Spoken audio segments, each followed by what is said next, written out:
Bienvenidos a la clase número 20 de este interesante libro de los Hebreos. Como ustedes recordarán, en la clase pasada estuvimos considerando algunas obras de fe de algunos personajes que encontramos ahí en el capítulo 11. Bueno, hoy vamos a hablar un poquito más sobre Abraham, ya que el escritor vuelve a hablar de él. Ya vimos en la clase pasada algunos aspectos, algunas obras de fe de la vida de Abraham. Por ejemplo, cómo es que él abandonó su tierra, su parentela y se fue sin saber a dónde iba, cómo es que él moró en la tierra prometida como extranjero, pero también cómo es que él esperaba una patria celestial. Él se consideró a sí mismo como extranjero, como peregrino, porque él esperaba una patria mejor, una patria celestial. Bueno, esas son las primeras obras de fe que encontramos nosotros en la persona de Abraham, pero ahora vamos a considerar otras que también se mencionan aquí en este pasaje. Y vamos a leer los versículos 17 al 19 de Hebreos capítulo 11. Dice: por la fe Abraham, cuando fue probado, ofreció a Isaac, y el que había recibido las promesas ofreció su unigénito, habiéndosele dicho: en Isaac te será llamada descendencia. Bueno, aquí vemos la obra de fe de Abraham, quizás la más sublime, la más difícil, la más dura, porque aquí se trata de entregar a su propio hijo. Y aquí son varios elementos que están en juego. Por una parte está su amor por el hijo. Abraham, debido a que era el hijo preferido, el hijo de la promesa, Abraham debe haber tenido un cariño sumamente especial por él. Sin embargo, cuando Dios se lo pide, Abraham simplemente no lo resiste y dice se lo va a entregar en sacrificio. Entonces, uno de los elementos del amor que él debe sentir por Isaac. La otra cosa es el cumplimiento de la promesa. Él no solamente va a perder a su hijo, él va a interrumpir los planes de Dios. Pero Dios se lo está pidiendo, entonces él puede decir: bueno, ¿qué está pasando? Dios me dice que este es el hijo de la promesa, Dios me dice que de él me va a salir descendencia y ahora me pide que lo sacrifique. Pues, ¿qué está pasando? Y sin embargo, a pesar de lo ilógico, irracional de las circunstancias, él obedece y lo lleva ahí donde lo va a sacrificar. En contra de todo lo racional, y sin embargo, pero él tiene un razonamiento, pero un razonamiento espiritual, porque él dice: bueno, yo sé que él, si él quiere, él lo puede resucitar. Yo le puedo quitar la vida, pero Dios lo puede resucitar. Y entonces, quizás con el deseo primero de agradar a Dios, pero a lo mejor la curiosidad: ¿y qué va a hacer Dios ahora? Yo voy a hacer lo que él dice, pero Dios tiene que cumplir. Y Dios lo hubiera podido haber hecho, resucitado de los muertos. Lo hizo con Cristo Jesús, Cristo lo hizo con otras personas. Eso no hubiera sido problema. Sin embargo, en realidad lo que estaba haciendo Dios era probar a Abraham, porque es una de las pruebas que Dios le practica al padre de la fe, a nuestro padre Abraham. Entonces, ahora, ¿cuál fue la clave para que él siguiera adelante con los planes de Dios?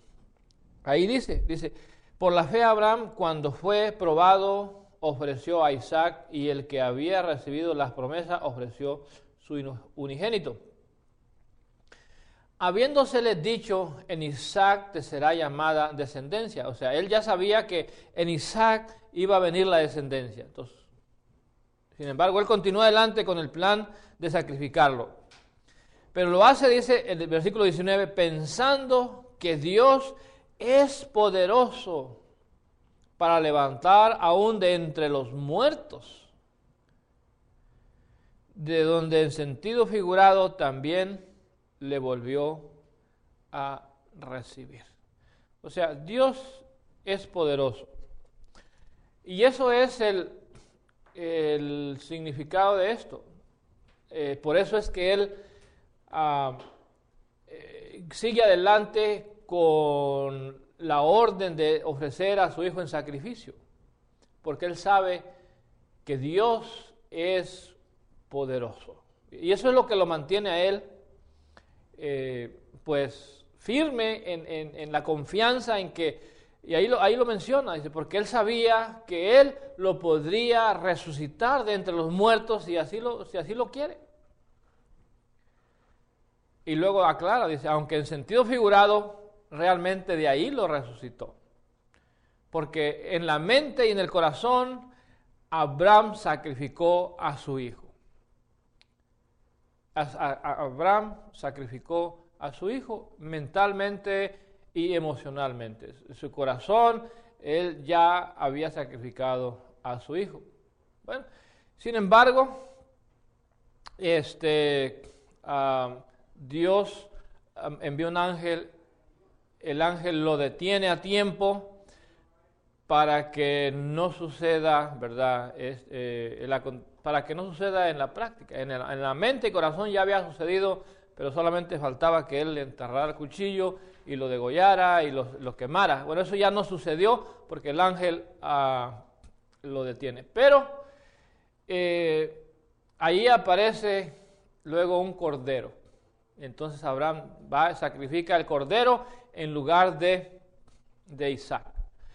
Y muy interesante esa figura porque algunos han visto a Isaac como figura o tipo de Cristo. Yo creo que Isaac es figura de la humanidad. Isaac es un tipo de la humanidad, porque la humanidad es la que iba a ser sacrificada. Y cuando Dios ya iba a efectuar el sacrificio, entonces aparece el cordero. El cordero ese que murió en lugar de Isaac, ese es Cristo Jesús. Entonces, ahí vemos que en un sentido figurado, Isaac resucitó de los muertos. Bien, entonces esta es la segunda parte de la fe de Abraham. Y ahora vamos a hablar sobre el personaje que sigue, que pues según este orden es Isaac, versículo 20. Y también se habla de él como una persona de fe, con obras de fe. Dice, por la fe bendijo Isaac a Jacob y a Esaú respecto a cosas venideras. Bueno, conocemos la historia de cómo es que Isaac, aún ya muy ancianito, le dio la bendición realmente a los dos, aunque a Jacob le da la bendición de Esaú y a Esaú pues solamente lo bendice con algo como de consolación. Pero el que se lleva realmente las bendiciones es Jacob, y estas le correspondían a Isaac, pero como Isaac las había vendido, entonces como Esaú las había vendido, entonces ahora le pertenecen a Jacob, y Jacob se adueña un poco con engaño, con mentiras, pero finalmente se adueña de las promesas de Isaac. Pero Isaac lo bendice. Bueno, ese acto de bendición es considerado un acto de fe, porque le habla de cosas que todavía no estaban presentes. Hay que recordar que la definición de la fe es la certeza de lo que se espera. Y entonces Isaac sabe que de Jacob va a venir una gran descendencia, que es la descendencia que Dios le había prometido a su padre Abraham. Y entonces él hace la profecía por fe, declarando lo que va a suceder, lo que va a pasar. Entonces él tampoco fue testigo de la promesa, del cumplimiento de la promesa. Él simplemente la declaró, la miró en el futuro por fe, tuvo la certeza de que se iba a cumplir, de que así iba a suceder. Entonces bendijo a Jacob y a Esaú y los bendijo sobre cosas venideras. Lo que les iba a pasar a cada uno de ellos, Isaac lo anunció. Bueno, también vemos aquí a Jacob, que viene siendo ya el tercero en la genealogía de Abraham. Abraham número 1, Isaac 2, y ahora tenemos aquí a Jacob. Versículo 21, dice: por la fe Jacob al morir bendijo a cada uno de los hijos de José y adoró apoyado sobre el extremo de su bordón.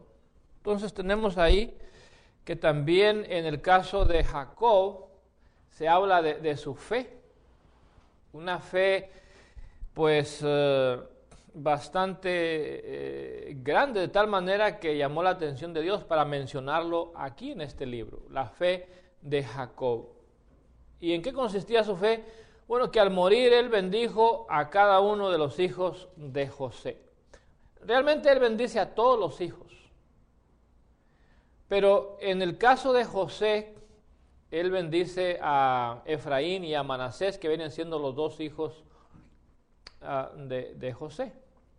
Los bendice en una forma muy especial, y algo muy interesante es que no hay ninguna tribu de José, y sin embargo sí hay la tribu de Efraín y la tribu de Manasés, que eran los hijos de José. Entonces Jacob los bendice y de alguna manera ellos llevan a cabo esa bendición de tener también ellos una tribu. Entonces José también anuncia, predice por fe, él declara por fe lo que se iba a cumplir en cuanto a estos dos hijos.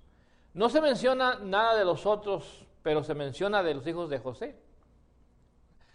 Entonces Jacob está prediciendo, está declarando lo que iba a suceder con estos dos muchachos.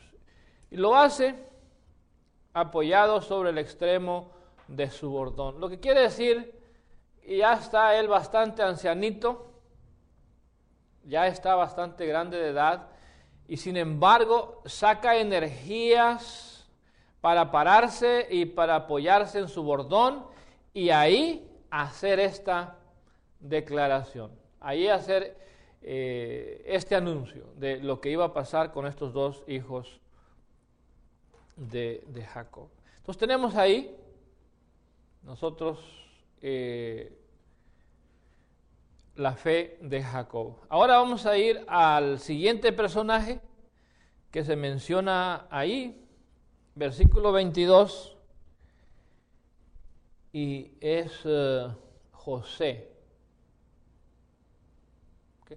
José fue un hombre de fe, y yo creo que de José se podría escribir un libro entero. Debe haber libros ahí escritos de la vida de José. Sin embargo, aquí solamente se hacen unas cuantas referencias sobresalientes de la vida de José. Hay que recordar, José fue un hombre grande desde el principio, ya desde cuando estaba pequeño ya soñaba con lo que iba a suceder, cómo sus hermanos se iban a inclinar a él, lo miró en una forma profética, y después toda su vida fue una vida de altas y bajas, pero siempre haciendo la voluntad de Dios y siempre saliendo al final triunfador, de tal manera que él terminó siendo el segundo en la tierra de Egipto. El único más grande que había en Egipto era Faraón. Bueno, todo eso sucedió, no hay duda, gracias a que José fue un gran hombre de fe. Pero aquí en este pasaje solamente se mencionan dos cosas. Una de ellas es, él mencionó la salida de los hijos de Israel. Hay que recordar que José, cuando llega a Egipto, es una Bueno, él llega solo, vendido como esclavo, después viene su familia, un grupo de más o menos 120 personas,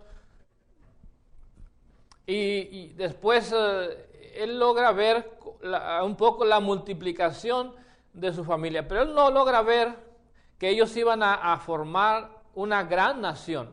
Él no lo logró ver en ese momento como una realidad, pero con fe él pudo ver al futuro y él pudo ver y declarar que iba a haber una gran nación ahí en Egipto, de la familia, de su familia.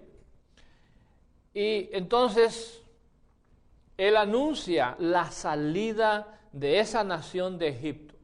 Un día esta nación va a crecer, se va a fortalecer, y cuando ya sea grande, entonces van a salir de aquí. Él anuncia esa salida, pero también él da mandamiento acerca de sus huesos. O sea, es uno de los ejemplos que tenemos, ¿verdad?, de cómo es que uno puede dejar establecida su última voluntad. Aquí le llaman el last will, en cuanto a tu futuro, ¿verdad? Entonces, él da mandamiento acerca de sus huesos. Cuando salgan de aquí, cuando ya se hayan constituido en una gran nación, y cuando salgan de aquí, de esta nación, yo quiero que se lleven mis huesos, porque yo no pertenezco aquí, mis huesos no van a descansar aquí, tienen que irse junto con todo el pueblo a la tierra prometida. Y una de las cosas que ellos iban cargando durante todo el desierto eran los huesos de José, porque él dio mandamiento acerca de sus huesos. Entonces ahí vemos nosotros la fe, la certeza de lo que se espera, la convicción de lo que no se ve, la certeza de lo que se espera. Él tenía la certeza de que el pueblo se iba a hacer grande y que iban a salir de Egipto, y él quería que sus huesos fueran llevados a la tierra prometida. ¿Cómo pudo él proyectarse 400 años después? ¿Cómo pudo ver él lo que iba a suceder 400 años más tarde? La única forma fue a través de la fe, porque la fe es la certeza de lo que se espera, la convicción de lo que no se ve. Entonces, ahí vemos pues la vida de José, las acciones, las obras de fe de José. Ahora vamos a entrar en otro personaje también muy interesante, llamado Moisés. Yo creo que todos hemos oído pasajes claves, hemos estudiado, los hemos citado. Hoy vamos a verlos bajo el contexto de las obras de fe de Moisés, porque dice la Escritura que por la fe Moisés, y luego empieza a narrar las obras que él hizo debido a la fe. ¿Y qué obras hizo? Primeramente, según esta narrativa, él rehusó llamarse hijo de la hija de Faraón. Dice, por la fe Moisés, cuando nació, fue escondido por sus padres por 3 meses, porque le vieron niño hermoso y no temiendo el decreto del rey. Bueno, eso fue en cuanto a la fe de los padres, pero ya hablando de la fe de Moisés, dice que por la fe Moisés, hecho ya grande, rehusó llamarse hijo de la hija de Faraón. Él rehusó. Cuando él fue pequeño, él no tuvo opción. Él tuvo que, crecer dentro de ese ambiente, pero también él creció bajo el ambiente de sus padres. Hay que recordar que la misma madre fue la que lo cuidó, aunque ya no le pertenecía legalmente, ahora le pertenecía a la hija de Faraón, porque ella fue la que se lo encontró y lo sacó del río Nilo. Sin embargo, ahora ya cuando él es grande, ahora él puede decidir. Y en una forma voluntaria, él rehusó llamarse hijo de la hija de Faraón. Ahora, eso debe haber sido un gran privilegio. ¿Cuánta gente, cuántos esclavos no hubieran deseado ser llamado hijo de la hija de Faraón? Y sin embargo, aquel que tuvo la oportunidad la rechazó, rehusó. Pero lo hizo ¿por qué? Por convicción. Porque las convicciones no están sujetas a circunstancias, a conveniencias, sino que simplemente funcionan como una forma de gobernar la conducta del individuo. Le dictan lo que debe hacer simplemente porque lo tiene que hacer, porque es la forma de hacerlo. Entonces, él, en ese momento la conveniencia era seguir siendo hijo de la hija de Faraón. Eso era lo conveniente. Lo más práctico era eso, ser llamado hijo de la hija.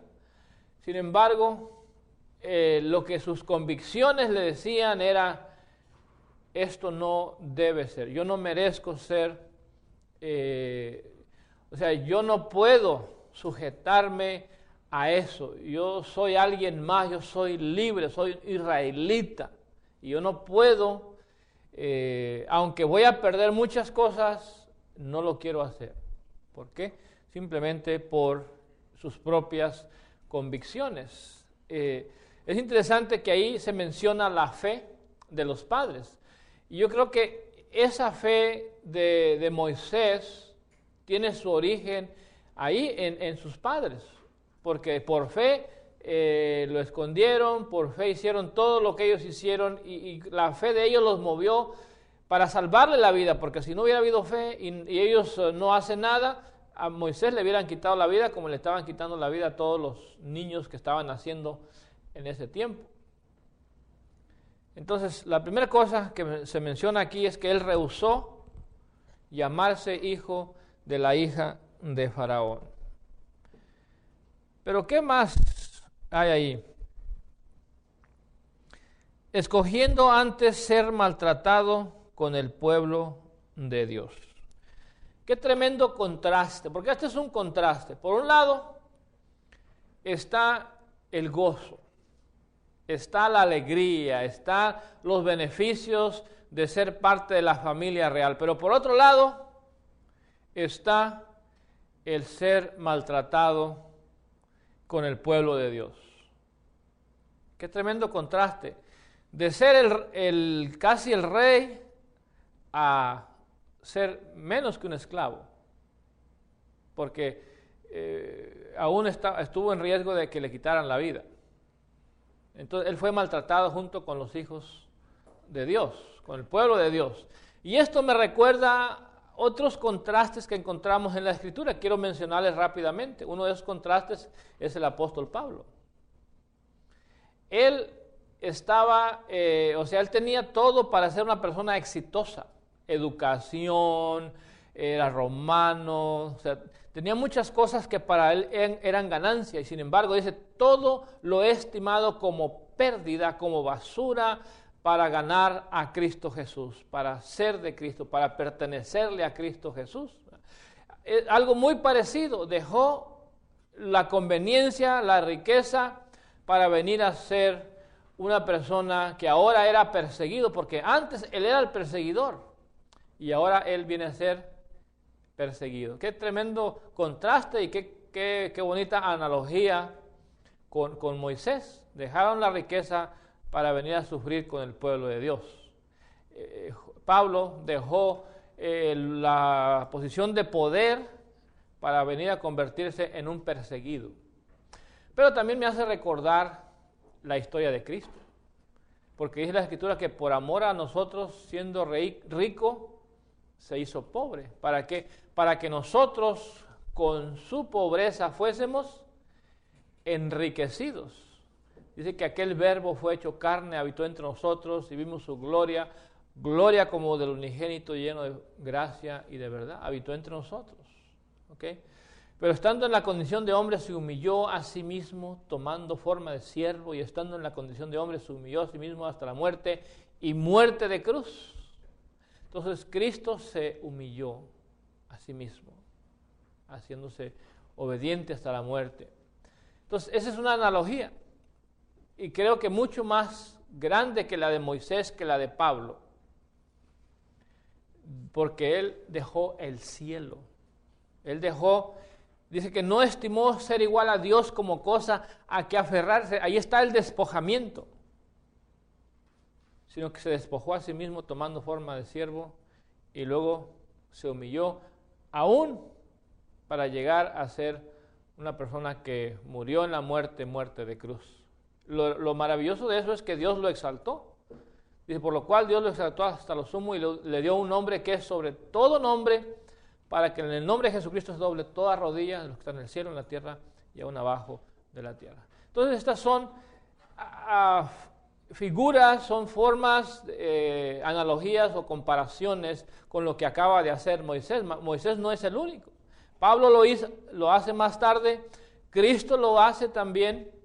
Entonces, de esta manera, hacen exactamente lo mismo que hizo Moisés. La pregunta es para nosotros, ¿estaríamos dispuestos nosotros a hacer algo semejante? Dejar un lugar de privilegio para y venir a sufrir junto con el pueblo de Dios. Bueno, personas que yo conozco que podrían tener un salario bastante bueno en el trabajo secular, abandonan el trabajo secular para dedicarse al ministerio y ganando pues lo que las iglesias les puedan pagar. O sea que no es algo extraño a nosotros. Yo conozco casos de personas que han hecho eso, ¿verdad? Entonces, Moisés rehusó privilegios y escogió el maltrato. ¿Pero qué más hay ahí? Bueno, dice que él vuelve a repetir lo mismo simplemente con otras palabras. Rechazó los deleites temporales del pecado. Versículo ¿dónde estoy? 26. Escogiendo antes ser maltratado con el pueblo de Dios que gozar de los deleites temporales del pecado. Y entonces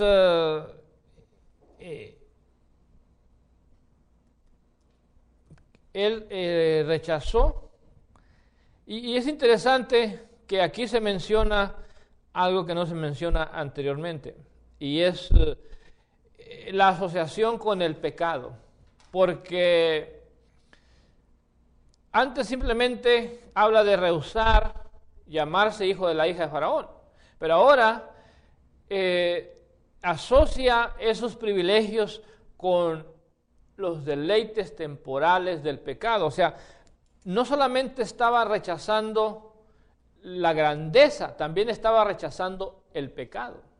Eso ya tiene un poco más de sentido, ¿verdad?, para nosotros. Realmente él estaba rechazando una vida llena de pecado. O sea, pero es muy interesante notar cómo es que sus principios estaban tan arraigados, tan profundos, para llevarlo a hacer esta tremenda decisión, porque no fue una decisión fácil. Debe haber sido una decisión tremenda el haber decidido abandonar ese privilegio simplemente porque iba en contra de sus principios, en contra de sus convicciones, porque lo asociaban con el pecado de Egipto, porque ahí los deleites eran abundantes, y lo más seguro es que los padres entrenaron a Moisés y le dijeron: mira, ahí en el palacio hay este tipo de pecado, ten cuidado, cuida tu integridad como persona, cuida tu integridad como un hijo de Dios, cuida tu integridad como un israelita, uno del pueblo de Dios. Estás allí, pero cuídate. Y bueno, Moisés, evidentemente esas palabras de los padres debieron haber hecho mella en su mente, en su corazón, de tal manera que yo no sabría decir si experimentó, fue parte. Yo quisiera pensar que sí. Estando ahí era muy difícil resistir, pero llegó un momento en donde él dice: ¿sabes qué? no quiero más. O a lo mejor no, a lo mejor él nunca se contaminó y llegó un momento donde ya no aguantaba y dijo, ¿sabes qué? Ya no aguanto más la presión. Aquí me están presionando para que participe en una forma activa de todos los pecados que hay aquí. Entonces yo mejor ya no participo. Entonces, ¿qué hago? Me rebelo.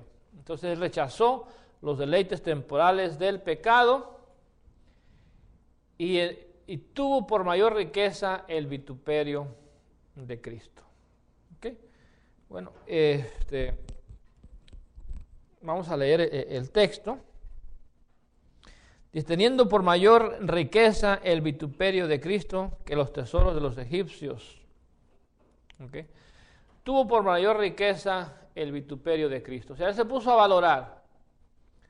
Y esto se hace usando su sistema de valores.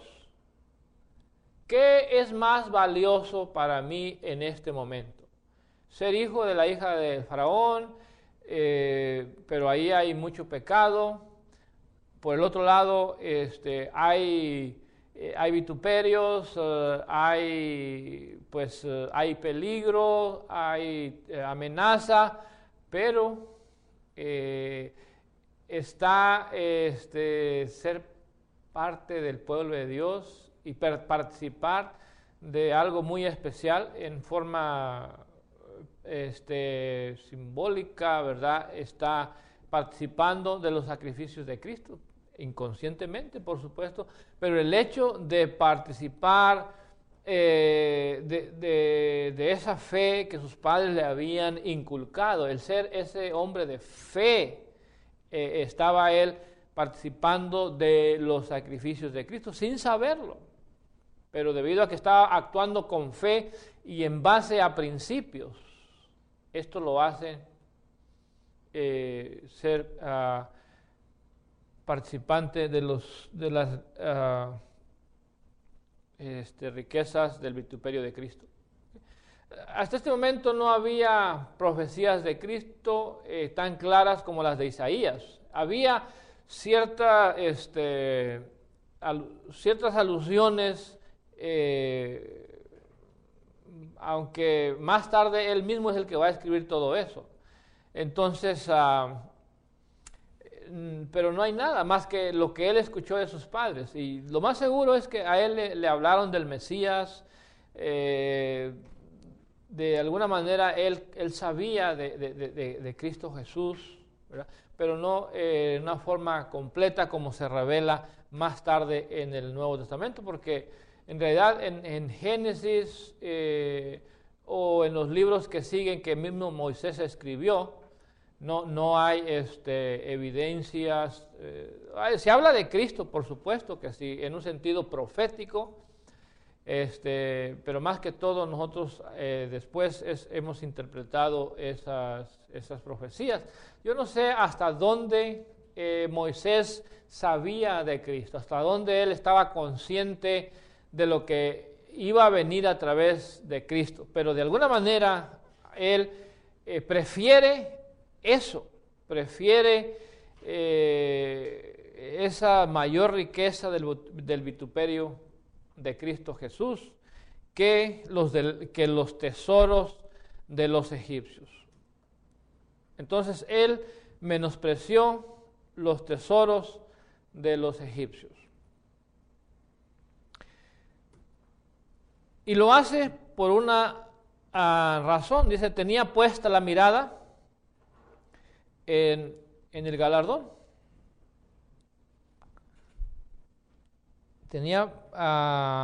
Teniendo por mayor riqueza el vituperio de Cristo que los tesoros de los egipcios, porque tenía puesta la mirada en el galardón. Él tenía puesta la mirada en el galardón. Él sabía que su trabajo no iba a ser en balde. Él sabía que su trabajo iba a tener una recompensa. ¿Okay? Entonces, él está haciendo decisiones considerando esa recompensa. O sea, que él sabía que había algo para él en el futuro. Y él quería esa recompensa. Entonces, lo más seguro que él escuchó de sus padres todo eso, de tal manera que pudo romper con los egipcios, pudo salir de allí, abandonar todo y luego dedicarse a, pues, primeramente por 40 años a prepararse y luego después que ya Dios lo llama, cuando ya está listo, pues a venir a ser aquel que sacó al pueblo de Israel de la tierra de Egipto. Pero todo esto lo hace, dice, puesta la mirada en el galardón. Él tenía puesta la mirada en el galardón. Pero ¿qué más hay? Dice que dejó Egipto no temiendo la ira del rey. Él dejó Egipto. Y ustedes recuerdan la historia, él primeramente encuentra a un soldado maltratando a otro y entonces él se enoja, se levanta y mata al soldado. Y él va a huir tiene que huir de ahí, ¿verdad? Por miedo a que lo descubran y pues lo apresen o le quiten la vida. Entonces él se escapa, huye y se va por allá a Madián, allá conoce a Jetro, allá se casa, ¿verdad? Y allá pasa los siguientes 40 años hasta cuando Dios le llama para que venga ahora a ser el líder de este movimiento de sacar al pueblo de Israel de la tierra de Egipto. Entonces, él deja Egipto no temiendo la ira del rey, y debe haber sido tremendo eso. Quizás los que hemos abandonado un día nuestra casa, entendemos lo que es abandonar una casa. Ese sentimiento de incertidumbre, de que no sabes cómo te va a ir, si vas a poder comer, no sabes qué va a pasar con tu vida. Sin embargo, hemos salido. Moisés debe haber experimentado muchas cosas durante esa salida. Y durante esos momentos de confusión, a él una cosa era lo que lo mantenía hacia adelante. Dice que se mantuvo, porque se sostuvo como viendo el invisible. Y eso es interesante. Primero porque la palabra invisible está ahí con mayúscula. Entonces esto es una referencia a algo divino. Invisible no es lo invisible, lo que no se ve el hecho de tener la primera letra en mayúscula indica que está hablando de un personaje, de una persona, ¿verdad? Porque es a quienes se les describe con mayúscula, ¿verdad? Entonces, él se sostuvo viendo ¿a quién? A Dios. Tal vez al Mesías prometido, se mantuvo creyendo en él, en que eso era lo correcto, eso era lo que sus principios le ordenaban, eso era lo que él debería hacer y es lo que hace. Se sostuvo, como viendo al invisible, porque deben haber sido días muy difíciles para Moisés. Deben haber sido días tremendos, de duda, de confusión, de incertidumbre, y la única luz que él tenía es el invisible. Aquí yo sé que alguna gente no me comprende, otros no me entienden, otros me persiguen, otros me quieren matar, pero yo voy a seguir al invisible. Y es lo que él hace, se mantiene siguiendo al invisible. Y luego hay otra referencia en cuanto a él. Dice que por la fe celebró la Pascua y la aspersión de la sangre para que el que destruía a los primogénitos no los destruyese a ellos. Bueno, aquí está hablando ya de los 40 años más tarde, cuando ya él regresa a Egipto a sacar al pueblo de Israel, después de haber hecho varias plagas, de haber efectuado varias plagas, y el corazón de Faraón se endurecía cada vez más, finalmente hay una plaga final, es la plaga de la muerte de los primogénitos. Dios le dice, mira, voy a traer una última plaga y después de esa plaga, Faraón va a dejar ir a mi pueblo. Pero aquí ustedes tienen que hacer algo muy importante. Ustedes tienen que matar un cordero, tienen que rociar la sangre en la entrada de las casas, en las puertas, para que cuando pase el destructor no llegue a la casa de los israelitas y se vaya a las casas de los egipcios.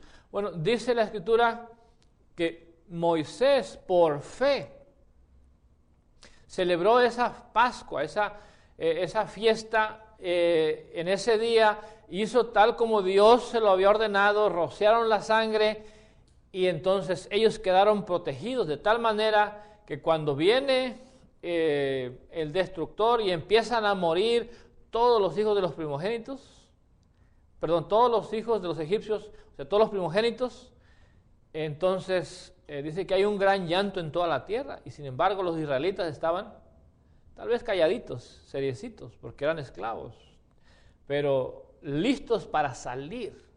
¿Por qué? Porque finalmente, después de esa plaga, Faraón los iba a dejar ir. Y es lo que sucedió, ¿verdad? Bueno, entonces, pero todo esto habla de la fe de Moisés. Estas son acciones de fe, obras de fe. Entonces Moisés es un hombre muy rico en cuanto a obras de fe, como todos los que hemos estado viendo. Primero, dice que rehusó llamarse hijo de la hija de Faraón. Segundo, escogió ser maltratado con el pueblo de Dios. Tercero, rechazó los deleites temporales del pecado. Cuarto, tuvo por mayor riqueza el vituperio de Cristo. Quinto, menospreció los tesoros de los egipcios. Sexto, tenía puesta la mirada en el galardón. Séptimo, dejó a Egipto, no temiendo la ira del rey. Sexto, se mantuvo como viendo lo invisible.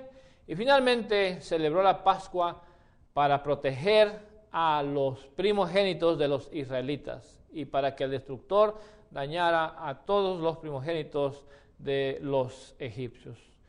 Bien, entonces vamos a terminar aquí.